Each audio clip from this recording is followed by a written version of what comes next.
Hi guys, my name's Peter, login name Mr. Sit and Go, and today I'm going to give you a lesson on bankroll management. Now this is my first lesson because before you even start talking about strategy for sit and goes, the most important thing is that you're playing at a level which suits your bankroll, i.e. you're not risking too much money and you're not playing at too low a stake. You want to be making an optimal amount of money for a low level of risk. So how we do this is you just calculate using, well, I use this formula, which basically means that you never buy into a competition which you'd have to put in more than 20th of your total stack. You rounded the answer down obviously to get the closest, and a note for people who are wanting to multi-table, you need to calculate this for every buy-in that you do. It sounds like a bit of a chore, but really it's just, it stops you, say if you get into your, I can just play 20s, and then you play 4 and you lose them all, then it seems like you've got a lot to claim back. Well, I use 1 in 20.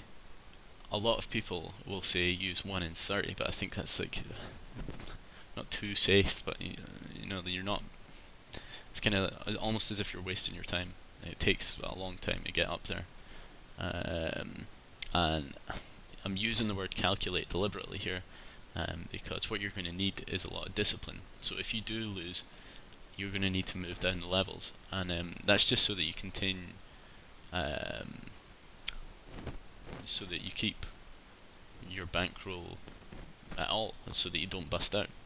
And there's reasons why you would lose, and no matter how good a player you are, the bankroll management is just acts to protect you against variance, and basically that can happen because you're playing someone that's an absolute donk. They push all in with 4 or 5 and you call with ace king, and I mean they've got like a 35% to win.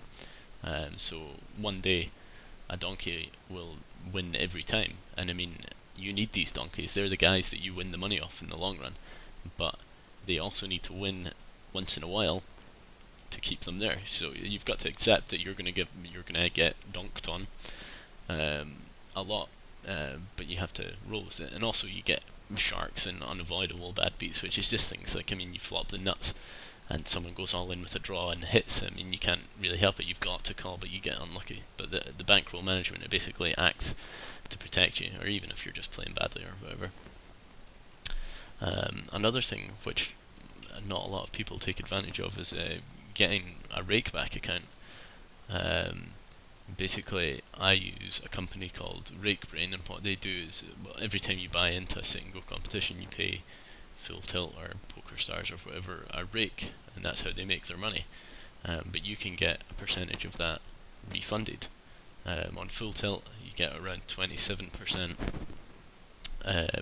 But on other sites it's usually around 30, but then like goes up to 50%. So and it doesn't seem like a lot when you're buying in for $1, but I mean I've been playing up the stakes through the $1 up to the 20s, and in 2 months I've got $90 back from my rake, which I mean is not a huge amount of money, but it's like it's a good boost to be in your bankroll.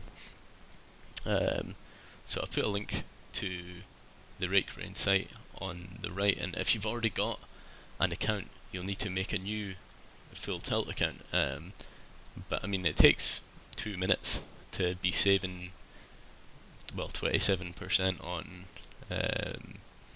your thing. I don't really know why not more people have got them. I think everyone should have them because it's money for nothing.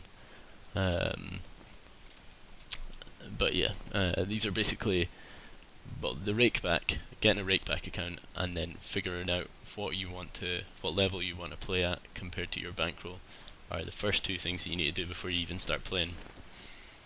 So that's the end of this video just now, and there'll be more to come. Thanks.